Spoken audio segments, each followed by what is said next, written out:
ګرانو کتونکو السلام علیکم. زه محمد سلمان همدرد د حق غږ پښتو چینل خبري لنډیز کې ستاسو کوربه او ستاسو په امر اړوند د مهمو خبرونو لنډیز ده.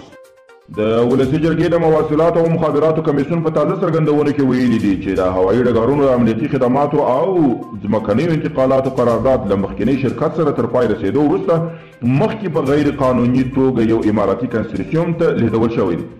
د سعودي عربستان کابینې په خپله وروستۍ غونډه کې په افغانستان کې روان تاوتریخوالی غندلی.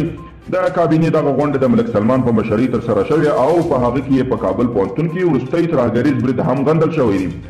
د اروپایي اتحادیې او پاکستان له لوري په خپره شوې اعلامیه کې راغلي چې په افغانستان کې په وروستیو ورځو کې جګړه خونړۍ شوې، نو دواړو لورو ته پکار ده چې ژر تر ژره تاوتریخوالی کم کړي، د سولې خبرې چټکې کړي او اوربند ته سره کښېني.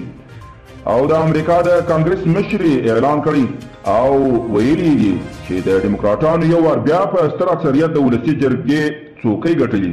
د کانګرس مشر نانسي پلوسي تېرو 4 کلونو کې له ولسمشر ټرمپ سره په جدي ټکر کې وه او هڅه یې کوله چې ټرمپ د استهزا له لارې له واک څخه ګوښه کړي او ونه توانېده.